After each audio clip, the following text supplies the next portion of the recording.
ကျွန်တော်ချွေးတွေရွှဲနစ်ပြီးလှုပ်ဝက်ခန်းထဲကထွက်လာတဲ့အခါအပြင်မှာဝတ်စုံခရမ်းနဲ့အမျိုးသမီးကိုတွေ့လိုက်ရပါတယ်ကျွန်တော်ရဲ့ကြင်ကြံမှုကသူမကိုအနောက်ရှက်ဖြစ်စေခဲ့တာကိုသိလိုက်ရလို့ကျွန်တော်အမြန်ပဲလက်အုပ်ချီနှုတ်ဆက်လိုက်ပါတယ်မမလေးအနောက်ရှက်ဖြစ်သွားရင်တောင်းပန်ပါတယ်ခင်ဗျာဝတ်စုံခရမ်းနဲ့အမျိုးသမီးဟာကျွန်တော်ကိုရှုပ်ထွေးတဲ့အကြည့်တွေနဲ့ကြည့်နေပြီးကျွန်တော်ရဲ့မျက်နှာကိုသူမရဲ့နှလုံးသားထဲမှာအသေးအံမှတ်သားထားပုံရပါတယ်သူမနှက်ခမ်းကိုကိုက်ပြီးပြောလိုက်တာကကျမနာမည်ယူချင်းရှမ်းကျမနာမည်ကိုမှတ်ထားလိုက်ပါရှင်ကျမရဲ့အဆင့်ကိုလိုက်မိတဲ့အခါကျမရှင်ကိုစိန်ခေါ်ပါဦးမယ်အဲ့ဒီလိုပြောပြီးနောက်သူမခါမှာချိတ်ထားတဲ့ခရမ်းရောင်တစ်စိပ်ပြားကိုဖြုတ်ပြီးကျွန်တော်စီပြစ်ပေးလိုက်ပါတယ်ယူထားလိုက်ရှင်အသက်အန္တရာယ်ကြုံလာတဲ့အခါဒါကိုထုတ်သုံးပါရှင်အသေးမခံတဲ့အုံတော်သူမကလက်စုပ်ကိုဝေယံပြီးထွက်ခွာသွားတာကြောင့်ကျွန်တော်ကြောင့်အန်းနဲ့ကြံရစ်ခဲ့ပါတယ်ငါဘာဖြစ်သွားတာလဲသူကဘာလို့ငါနဲ့ရှင်ပြန်ချင်နေရတာလဲတစ်စိပ်ပြားတောင်ပေးသွားသေးတယ်ကျွန်တော်ဝေဆွဲမပြတ်တဲ့မျက်နှာနဲ့ကုကျိုးမျိုးကနေထွက်လာခဲ့ပါတယ်ယူချင်းရှမ်းကတော့ကြိုးချဖြူတကောင်ကိုစီဘီမျိုးကနေထွက်သွားခဲ့ပါတယ်မကြခင်မှာပဲသူမခေါင်းပေါ်မှာတိမ်တိုက်မဲကြီးတစ်ခုပေါ်လာပါတယ်မော့ကြည့်လိုက်တော့အေယာမလင်းယုံပြားကြီးတစ်ကောင်ဖြစ်နေပါတယ်အဲ့ဒီအပေါ်မှာထက်မြက်တဲ့ပုံစံရှိတဲ့လူလက်ပိုင်းအမျိုးသားတစ်ယောက်ရက်နေပါတယ်ဒီလူကိုမြင်လိုက်ရတဲ့အခါသူမတုံ့လောက်သွားပြီးအမြန်ပဲတူးထောက်လိုက်ပါတယ်ချင်းရွံကိုင်းတပည့်လူချင်းရှမ်းထန်းကြီးကေဟာရဲ့ဒုတိယကေဟာမူချန်ကိုကာရောဝပြုပါတယ်ရှင်ဒီလူဟာထန်းကြီးကေဟာရဲ့ဒုတိယကေဟာမူ12ယောက်ထဲကတစ်ယောက်ဖြစ်တဲ့ချန်ချန်တော့ဖြစ်ပြီးလူချမ်းကိုခေါ်ဆောင်သွားဖို့ရောက်လာတာပါမင်းဖေကမင်းကိုနေရအနှက်လိုက်ရှာနေတာသူကအောက်ဘက်ကကုကျုံမျိုးကိုငုံကြည့်လိုက်ပြီးသူမဘာလို့ဒီကိုရောက်နေတယ်လဲဆိုတာသိလိုက်ပါတယ်မင်းအဲ့ဒီကိုစစ်မြောက်ဝိညာဉ်အမြင့်ပိုင်ရှင်ကိုတွေ့ခဲ့ပြီလာ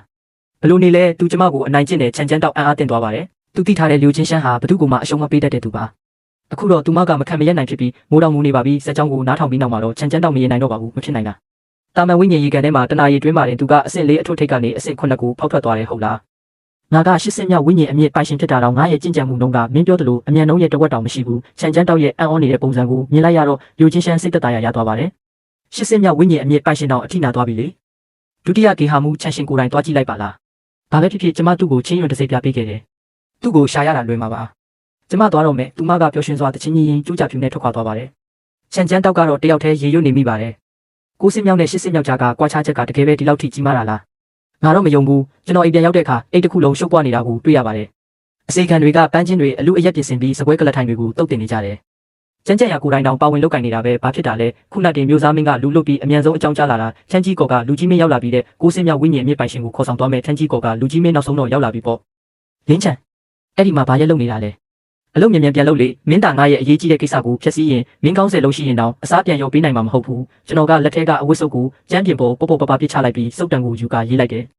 ခမရကိစ္စကကျွန်တော်နဲ့ဘာဆိုင်လို့လဲတကယ်အသုံးမကျတဲ့ကောင်ပဲဒီနေ့ကငါရာထူးကုန်ချိန်တက်မဲ့နေကွာအပြင်မှာဘယ်နှယောက်ကငါ့ကိုဖားချင်နေကြလဲတိလား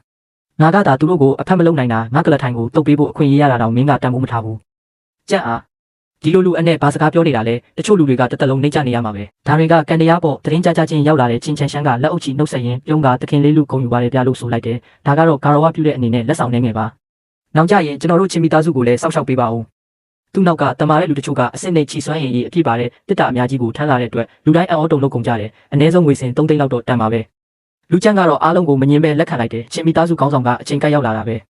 ဒီမှာအလုပ်လုပ်နေတဲ့လူတွေတယောက်ကိုတပလင်းစီပေးလိုက်ပါဒါပေမဲ့တကူကောင်းဆန်တဲ့တချို့လူတွေကိုတော့မပေးပါနဲ့ဒါကြောင့်မိသားစုဝင်တွေနဲ့အစီခံတွေအားလုံးကချီဆွမ်းရင်တပလင်းစီရကြလို့ဝမ်းသာနေကြတယ်ကျွန်တော်တယောက်ပဲလက်ပလာနဲ့ကြံခဲ့တယ်လင်းချန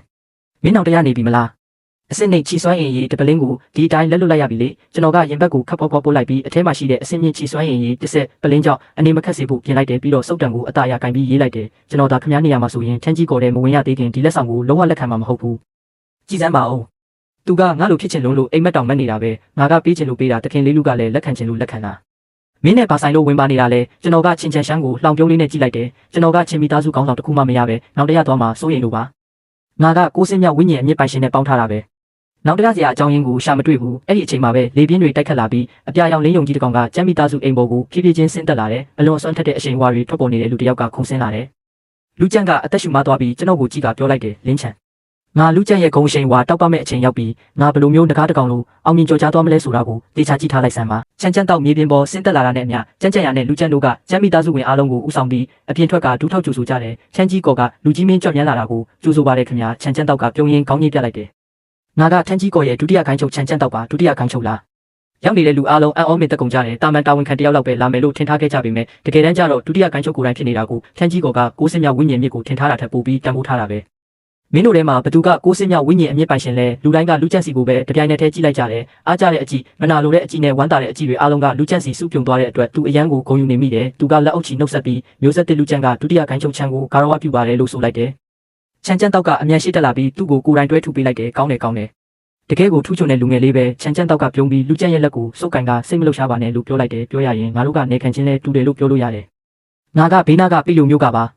လွန်ခဲ့တဲ့အနှစ်30က80မြောက်ဝင်းကြီးအမြင့်ကိုစစ်ဆေးတွေ့ရှိခဲ့တုန်းကချမ်းကြီးကော်တစ်ခုလုံးအံ့ဩသွားခဲ့ရတယ်အနှစ်30ကြာပြီးနောက်မှာတော့မင်းက90မြောက်ကိုစစ်ဆေးတွေ့ရှိပြီးခိုင်းကိုထပ်ပြီးအံ့ဩစေပြန်ပြီ